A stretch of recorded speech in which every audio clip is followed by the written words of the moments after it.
अस्सलाम वालेकुम। Doctor Arshad veterinary clinic YouTube channel पे वेलकम। मच्छरों को कंट्रोल करने के वाले से कि जहाँ पे आपने मुर्गियाँ रखी हुई हैं वहाँ पे आपने मच्छरों से अपनी मुर्गियों को कैसे बचाना है और फिर फॉल पॉक्स की ट्रीटमेंट, उससे बचाव यानी कि चीचक से बचाव की बातें होंगी कि उसके लिए हम क्या क्या कर सकते हैं। खास तौर पर गर्मियों के आगाज में या जब गर्मियों की शिद्दत होती है उस वक्त ये जो मर्ज चीचक वाला होता है ये शिद्दत अख्तियार कर जाता है, मच्छरों की भी भरमार होती है और हमें अपनी मुर्गियों को मच्छरों से बचाने के लिए मुख्तलिफ अकसाम के इकदाम उठाने पड़ते हैं, जिसमें से कुछ मैं आपके साथ शेयर करने वाला हूँ। सबसे पहले ये जो आप स्क्रीन पे देख रहे हैं ये मैं आपको घास दिखा रहा हूँ, उसके साथ मैं आपको पुदीना दिखा रहा हूँ और फिर मैं आपको सफ़ेदे के पत्ते दिखा रहा हूँ और ये खड़ा पानी आप देख रहे हैं। हम मुख्तलिफ किस्म के तरीक़ेकार इस्तेमाल करते हैं। हम कभी मच्छर मार स्प्रे इस्तेमाल कर रहे होते हैं, कभी हम कॉयल इस्तेमाल कर रहे होते हैं, कभी दूसरी चीज़ें इस्तेमाल कर रहे होते हैं। ये मैं गलेल आपको इसलिए दिखा रहा हूँ क्योंकि चीचक का सोर्स सिर्फ मच्छर ही नहीं होते, दूसरे इंसेक्ट्स भी हो सकते हैं, दूसरे बर्ड्स भी हो सकते हैं जिनको डराने के लिए, जिनको भगाने के लिए आप इस तरह के तरीक़ेकार इस्तेमाल करते हैं। जहाँ पे भी जाले लगे होते हैं वहाँ पे मच्छरों की भरमार होने लग जाती है। तो ये जो वीडियो में आप देख रहे हैं ये मैं आपको वो चीज़ें मज़ीद दिखाने की कोशिश कर रहा हूँ। ये मैं आपको पोटाशियम परमैंगनेट यानी कि पिंकी दिखा रहा हूँ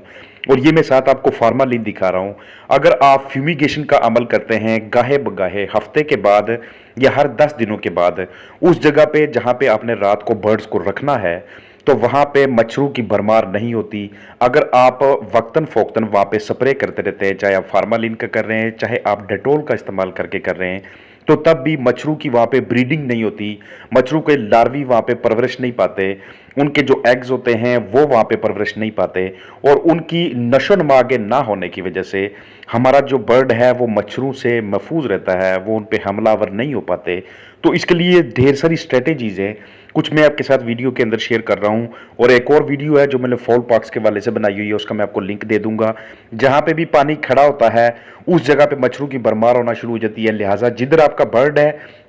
उसके नज़दीक पानी खड़ा नहीं होना चाहिए, यानी कि स्टेगनेंट वाटर नहीं होना चाहिए। सबसे अहम तरीन चीज़ होती है बायोसिक्योरिटी। इस वायरस को रोकने के लिए जो कि फाउल पॉक्स यानी कि चीचक का वायरस फैलता है, ये बायोसिक्योरिटी की ब्रेक होने के ज़रिए फैलता है, ये गदले पानी की वजह से फैलता है। जितना ज़्यादा हाउस के अंदर गंदा पानी होगा, चाहे वो बाहर नाली में खड़ा है, चाहे करीब कोई तालाब है या जोहड़ है, चाहे आपने जो नीचे लिटर बिछाया हुआ है उसमें वो पानी ज़्यादा देर तक खड़ा रहता है, या ऊपर हाउस के ऊपर जाले लगे होते हैं, या जहाँ पे आपका हाउस है जहाँ पे आप बर्ड रख रहे हैं, शेड की जो जालियाँ हैं, उस इमारत की जो जालियाँ हैं वहाँ पे करीब जाले लगे होते हैं, पानी खड़ा होने की वजह से, बड़ी बड़ी झाड़ियाँ होने की वजह से, जगह की अच्छी तरह सफाई ना करने की वजह से, बहुत ज़्यादा बिट्ठें एक्युमुलेट होने की वजह से, इकट्ठी होने की वजह से, ये जितना इस तरह का गंदा एनवायरनमेंट होता जाता है उतना ज़्यादा मच्छरों की भरमार होती जाती है। तो ये मुख्तलिफ वजूहात होती है मच्छरों की परवरिश पाने की, मच्छरों की ब्रीडिंग करने की आपके हाउस के अंदर जहाँ पे भी आप बर्ड्स रखते हैं। इसलिए परों को रोज़ाना उठाना कोई ऑर्गेनिक मैटर नहीं होना चाहिए। बिट्ठों की रोज़ाना सफाई, जो पानी होता है जिस भी बर्तन के अंदर आप अपने बर्ड को ऑफ़र करते हैं, और जो वाटर लाइन होती हैं और ऊपर जो वाटर टैंक होता है उसकी हफ्तावार अच्छी तरह से सफाई बड़ी बेहतरीन चीज़ होती है आपके बर्ड की सेहत के लिए। वीडियो में साथ साथ आगे चल के आपको बताऊंगा कि आप किस तरह से पुदीने को भी आप मच्छरों को दूर रखने के लिए इस्तेमाल कर सकते हैं। जितना ज़्यादा जालीदार मटेरियल आप इस्तेमाल करेंगे, बारीक जालीदार मटेरियल इस्तेमाल होगा, उतनी मच्छरों की जो ब्रीडिंग होती है वो बर्ड के नज़दीक कम होती है। अगर आपने बर्ड को फ्री रेंज में भी रखा हुआ है तो एक तो धुआं बड़ी इंपॉर्टेंट प्रैक्टिस होती है कि पहले बर्ड को एक तरफ करें, दरमियान में शापर लगाएं या कपड़ा या कोई भी पर्दा लगाएं, एक तरफ आप धुआं दें, किसी भी चीज़ का धुआं दें, फिर बर्ड को दूसरी तरफ करके दूसरे हिस्से पे हम धुआं देते हैं। ये जितना गीला बरादा होता है, रोड़ियाँ होती हैं, ये हम निकालते जाते हैं। मौसम गर्मा के अंदर इनके ऊपर, ये गंदगी के ऊपर, इस तरह के जो केक्स होते हैं उनके ऊपर मच्छरों की बहुत ज़्यादा भरमार होना शुरू हो जाती है। इसलिए हम लिटर को, हम बरादे को, हम बिछाली को ज़्यादा से ज़्यादा खुश्क रखने की कोशिश करते हैं। अतराफ़ में जो हिस्सा होता है हाउस का उसको हम झाड़ियों से, मुख्तलिफ़ किस्म की घास फूस से, इस चीज़ों से हम महफूज रखते हैं। पानी को हम खड़ा नहीं रहने देते, पानी की हम वक्तन फ़ौक्तन वहाँ से सफाई करते रहते हैं और जरासीम कुशी हम हर हफ्ते के बाद इस हिस्से की करते हैं। तो ये सारी की सारी प्रैक्टिसेस मच्छरों की ग्रोथ को, मच्छरों की ब्रीडिंग को रोकने में बड़ा अहम किरदार अदा करती हैं और हमारा जो बर्ड है वो फॉल पॉक्स का शिकार नहीं होता। इसके अलावा हम अपने बर्ड की जो वैक्सीन करते हैं, हम अपने बर्ड को पुदीना या फिर उसको यूकलिप्टस यानी कि सफ़ेदे के पत्ते इस्तेमाल करके अपना वहाँ से मच्छरों को भगाने की कोशिश कर रहे होते हैं। जो वाटर लाइन्स होती हैं मछलियों ऊपर की जानब उनके ऊपर जाले नहीं रहने देते। इसके अलावा हम लहसुन का इस्तेमाल करके भी लहसुन का पानी अपने बर्ड्स को दे के अपने बर्ड को मच्छरों के काटने के लिए हम मौजूद नहीं रहने देते, क्योंकि उनके खून के अंदर टेस्ट इस तरह का आ जाता है कि उसके बाद मच्छर उन्हें काटना गवारा नहीं करते, उनके लिए ये पसंदीदा चीज़ नहीं होती। बर्तन हम बाहर निकाल के उनकी हफ्तावार या 10 दिनों के बाद या 15 दिनों के बाद सफाई करके उनको हम सूरज की रोशनी में खुश्क करके फिर स्प्रे करते हैं। जब भी फाउल पॉक्स आता है तो पहले छोटे छोटे से छाले बनते हैं जो कि पानी नुमा होते हैं, आस्ता आस्ता ये पीले होते जाते हैं और फिर वहाँ पे स्कैब्स बनते जाते हैं। जो मुख्तलिफ किस्म के हशरात होते हैं वो भी इस वायरस को आगे फैलाने का सबब बनते हैं। ये जो फाउल पॉक्स का वायरस है इसका सबसे बड़ा जरिया जो होते हैं ये मच्छर ही होते हैं, इसलिए मच्छरों को कंट्रोल करने के लिए ये वाली प्रैक्टिस बड़ी ज़रूरी होती हैं।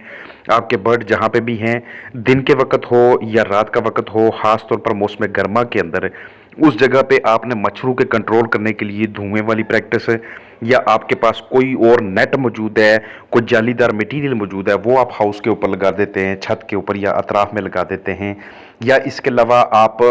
पुदीने का इस्तेमाल करते हैं, पुदीने के छोटे छोटे वहाँ पे आप प्लांट्स अगर लगा लें या उसका जूस निकाल के वो अपने बर्ड को पिलाएं और उसी जूस के ज़रिए आप स्प्रे भी करें वहाँ पे। और सफ़ेदे के जो पत्ते होते हैं इसका भी रस निकाल के आप ये स्प्रे बोतल में डाल के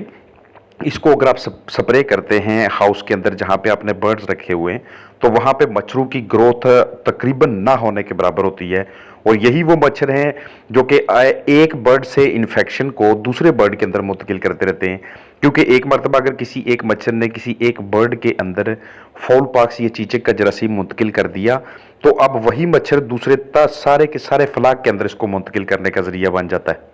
तो वीडियो का मकसद ये हुआ कि बर्ड के आसपास ज़्यादा झाड़ीदार मटेरियल ना रहने दें, सफ़ेदे के दरख्त उगाए वहाँ पे, पुदीना साथ उगा लें, आप लहसुन साथ उगा लें। उसके अलावा जितनी भी आपके पास प्रैक्टिसेस हैं ये भी आप अपना लें, जालीदार मटेरियल का इस्तेमाल करना हो या फिर जब स्कैब्स बनना शुरू हो जाए, जब एक मरतबा आपका बर्ड फाउल पॉक्स का शिकार हो जाए तो उसके